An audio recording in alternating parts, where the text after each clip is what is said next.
From Marcus Brownlee exposing a billion-dollar EV company, I think it's just the worst car I have ever tested. to Matt Pat warning against a shady multi-channel network, You have to protect yourself because no one else is going to do it for you. here are 7 times YouTubers took down evil companies. Starting with young Roblox hero Schlepp, real name Michael, who forced the exploitative game platform into a corner. The Roblox Corporation has sent a cease and desist letter to me, a 22-year-old versus a multi-billion-dollar company.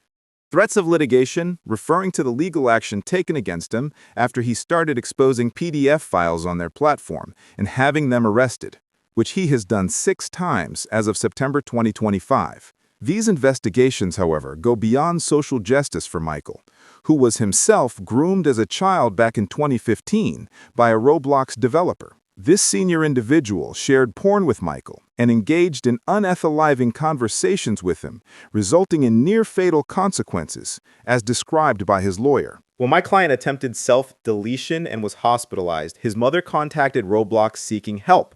Roblox was unresponsive until she threatened legal action. Only then did they engage, and only to claim the abuse happened on another platform. Despite this legal step, Roblox would keep the evil developer on its payroll, only firing him years later for essaying a colleague instead of addressing his PDF file history. This experience, however, got Michael to take matters into his own hands when he grew up, using his channel to highlight inappropriate Roblox games and use decoys to lure out predators. These actions earned him widespread support from the community, but also the wrath of the company, whose stock had taken a hit following these revelations, forcing Roblox to take legal action against Michael. A move summed up by one commenter. Roblox is like average teacher. They won't do anything when victim is getting bullied. But when victim tries to fight back, they suddenly take action.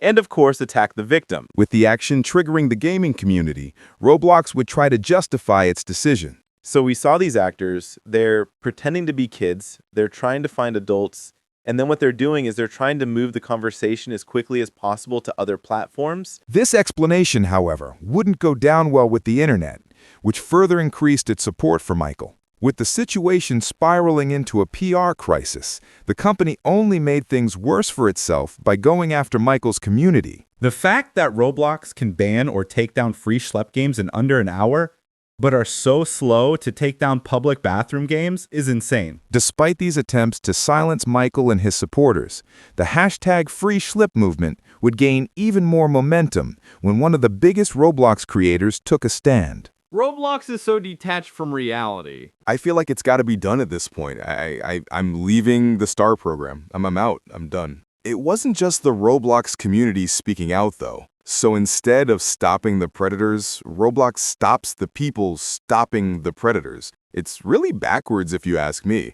It doesn't make any sense. With big content creators calling out Roblox, the company took more hits to its stock, losing over $12 billion in just 9 days. These losses are only set to increase, with famous PDF file hunter Chris Hansen also joining Michael in August of 2025 to expose the evil company's practices. I mean, if I were the CEO of Roblox, I would make you an ambassador for security. I'm a little dumbfounded that they haven't figured it out. Inspiring renewed hope and support from the community, including fellow internet hero Jadidian, whose hunt for predators has taken him to the top, with fans noting Jadidian risking his life by exposing rich PR is peak determination, describing the YouTuber's plan to catch 68-year-old Paul Funkson. He's coming to me when he thinks he's a 15-year-old girl. And the crazy thing about this dude is this might actually be one of the most successful preds that we've ever caught.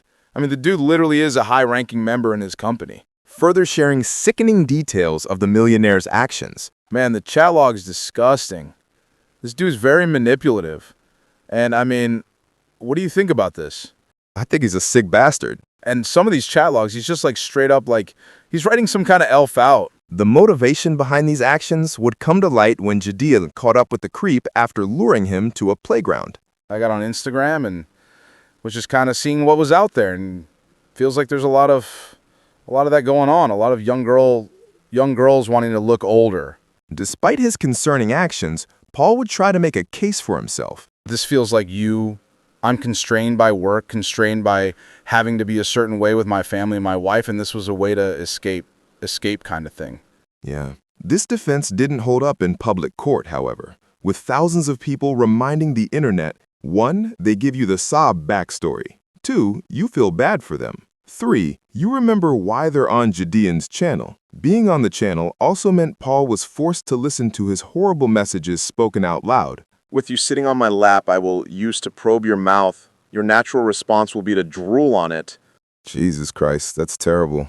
I know it's hard to hear now, but why wasn't it hard whenever, something was hard when these were being written, but why wasn't it hard for you to send this to her, man? This intervention would end with a visit from the police, who arrested Paul, slapping him with 9 felony charges. Despite the successful catch of a millionaire, the job isn't done for Gideon. Soon we're going to be catching some politicians as well. But while Gideon is going out of his way to expose big organizations and their predators, YouTube tech reviewer Marcus Bownley helped destroy a shady billion-dollar company in 2024 just by doing his regular job. I think it's just the worst car I've ever tested. This scathing review was directed at an electric SUV made by Fisker, an automobile company founded in 2016 that aimed to rival Tesla. Initially, Fisker made waves as the shiny new toy in the EV world, attracting major investors and public interest. The hype, however, was mainly built on promises made by the CEO, Henry Fisker, over the years. The opportunity I see here is to come out with a high volume, recently priced, good looking, real electric SUV, because I think there's a real miss in the market in that segment. The long-awaited SUV, called the Ocean, would finally be launched in 2023, with Marcus being one of the first to review it. The fundamentals are actually fine. I actually think it's a pretty handsome trim, a pretty good looking car. It's got a good amount of storage. It drives pretty well. It's quiet on the inside. These positives would soon take a back seat, though, after what Marcus realized. You could give me this car and I wouldn't want to drive it. There are so many annoyances, especially with things just like the cameras and the driver assistance things, beeping and blinking randomly for no reason. It just feels like the buggiest car I've ever tried. Despite his negative review, Marcus remained sympathetic. I think the theme here is it's just a young company that doesn't really know exactly what they're doing with a lot of these choices yet, or hasn't considered all of the things necessary to make a great, livable car. Further noting that the Ocean software was yet to be updated, but as someone pointed out, imagine buying a car and waiting for the DLC to drop. This revelation, along with the rest of the review, sent shockwaves through the internet that dealt an immediate blow to Fisker, forcing the company into damage control as it scrambled to update its software in hopes of better feedback. Marcus, however, remained unimpressed. A lot of it still comes down to the fact that this is Fisker's on the software. It doesn't have Android Auto, it doesn't have CarPlay, and it's still a bit of a laggy, buggy mess. This second review convinced more investors and potential customers to back out, forcing Fisker into bankruptcy 3 months later. Worse, the bankruptcy would reveal issues throughout the company, from cash mismanagement to unfair employee treatment. While the company had dug its own grave, some people pointed fingers at Marcus for ruining its reputation. So the sneeze of an influencer, whether biased or not, can lead to the collapse of a company. I honestly suspect it's not a very healthy thing. The online tech detective wasn't fazed, though, clapping back with the simple truth. All that any honest review actually does is just accelerate whatever was already going on. Think of it that way. Emphasizing that a bad company is responsible for its own downfall. Without bad reviews, bad products just live longer and disappoint more people than they should. A sentiment that YouTuber Gamers Nexus, real name Steve Burke, can relate to after exposing a tech company's fraud in 2022. Newegg has, we feel, stolen $500 from my company. Referring to his disappointing experience with online PC retailer Newegg. Despite having spent tens of thousands of dollars with Newegg, over the last 16 years I've been their customer, they decided to screw me out of $500, and I haven't even gotten the motherboard back that I sent in for a return. Further revealing on X that Newegg accused him of damaging the returned product even though he hadn't even opened it. Of all the people to screw over, they managed to do it to the guy with the social media equivalent of a nuclear warhead. Sure enough, Steve's rant would soon go viral, encouraging thousands of similarly frustrated customers to speak up. This movement against the scamming company further intensified when other tech YouTubers chimed in. I do think it is important to hold Newegg accountable for their decisions and the way they treat customers. And if enough people have an experience like Steve's, that should be publicly broadcast so people can be aware. As if these experiences weren't bad enough, one YouTuber even revealed that Newegg tried to bribe him. These public exposés sent Newegg's stock into freefall, forcing it to scrape together some respect online. A very small number of returns may not have been thoroughly inspected. They were unintentional process errors and isolated incidents. No one was buying it, though, because the avalanche of complaints revealed a pattern of poor service going back to 2018, when customers were exposed to a disastrous data leak, leading many to conclude they're not sorry for what happened, they're only sorry they got caught and exposed. This backlash hurt the evil company's chances of bouncing back, as it now grapples with a poor image and the threat of bankruptcy. This dark reality is also looming over Valve, Counter-Strike's parent company, whose ugly side was exposed by YouTube Sherlock Holmes' CoffeeZilla. Underage gambling is rampant on Counter-Strike. Further noting that the company had ignored this problem since 2016, despite it affecting millions of kids. When I was young, that's the most easily influential age to get people in, because I can't go to a real casino and gamble. These stories encourage Steven to dig deeper, explaining how Counter-Strike's loot boxes were designed to promote gambling. Now, you might notice this whole process, especially the near misses, resembles a slot machine. I believe that's not an accident. When Valve's executives were interrogated by authorities, though, they only dug a deeper hole for themselves. What's the question? Has gambling led a greater interest in Counter-Strike? Has it? Yes. We don't know.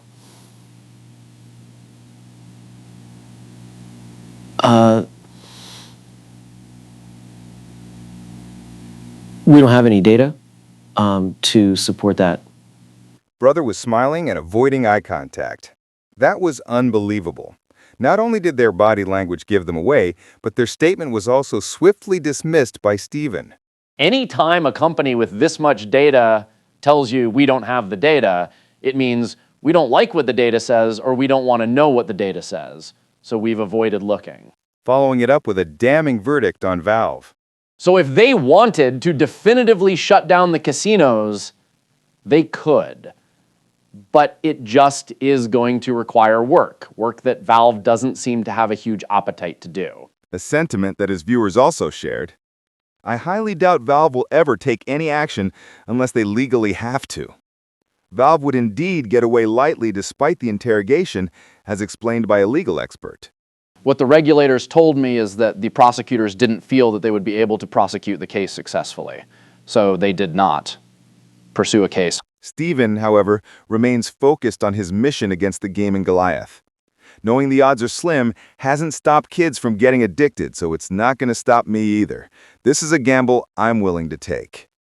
But while the beloved online detective is hot on the heels of a pro-gambling company, the internet's game theorist Matt Pat exposed his former employer back in 2019 for shady tactics. Collectively, US 50 had $1.7 million stolen from us. $1.7 million stolen from 50 people. Referring to the actions of Defy Nadia, a multi-channel network that featured Matt and 49 other popular creators like Smosh and Screen Junkies. These YouTubers brought in over 80 million monthly views, with Defy taking a cut of the revenue in exchange for supporting the creators with resources. Even though this model seemed to work at first, things took a turn when Defy started to get greedy. All this ad revenue money from checks that didn't belong to them, and then ultimately go around bragging about how much money they were earning in the press, in blogs, to their big business contacts, saying, look at how rich and successful we are. Don't you want to invest your money in us? Become a part of our business, make it bigger, more successful, and then we all make tons of cash. The desire to grab investment even led the company to lie to its hardworking creators. At one point, Defy even asked us if they could delay paying us our AdSense for a month. We found out later, and by later I mean recently, that they kept the money to make their books look better for the investors. Shady, shady friends. Despite these desperate attempts, Defy's poor financial management would end up being its downfall, with partner YouTubers suffering the most. Smosh and other channels that belong to Defy are left homeless. Smosh is homeless. Super homeless. Yeah. Anthony, former founder of Smosh, is left penniless. As for Matt, it wasn't just the stolen money that hurt him. So stupid, but someone who I thought had decency, someone who I at the very least saw as a friend or as a somewhat okay boss, would get on the phone and take advantage of someone he knew. This betrayal of trust inspired even his critics to side with him. Even though we have our differences, I find it disgusting how big business tried to abuse YouTubers. This is disgusting, Matt, and you have my support. While Defy had already gone under, Matt's expose highlighted the rampant exploitation in these businesses. You have to protect yourself because no one else is going to do it for you. A rallying call that would inspire other YouTubers to call out these manipulative businesses. Much like how YouTube investigator Tyler Oliveira called out the most corrupt churches in America.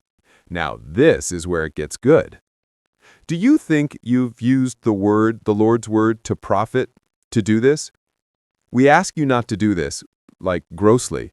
Do you think he distorted the Lord's word to make money? This interrogation was part of his quest to name and shame pastors who were notorious for exploiting faith for financial gain. Starting with Kenneth Copeland, a millionaire televangelist who had become unpopular for defending his luxurious life. Tyler therefore decided to investigate one of Kenneth's churches only to hit a roadblock. We're doing a little interview right now.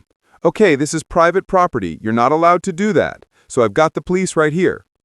This intervention, however, did not prevent the investigator from making his way inside the church. The ushers collected donations. I was happy to learn they also accepted credit card, but was surprised they didn't take crypto. These donations, as Tyler learned, reportedly go into pastors' accounts, with one woman explaining to him they are these self-proclaimed middlemen between God and the people, and they definitely use it to their advantage. Unfortunately, leading some to point out the irony they must not have heard of. The love of money is the root of all evil. A similar pattern would be observed in the man who sold his soul for a perfect smile. Joel Osteen, who was using his church to sell his books, and Benny Hinn, whom Tyler exposed in front of thousands. Benny Hinn is a false enough is enough, to which Benny responded by unleashing security on Tyler and his friend. I just got hogtied, body slammed, and tackled. Hasha went running, and apparently they clipped him with a golf cart and proceeded to beat his head in and delete the footage. The fact that Benny Hinn's crew responded with violence, death threats, and seething anger says it all. Nevertheless, the community was grateful to Tyler, making Tyler yet another YouTube hero who fought an evil organization.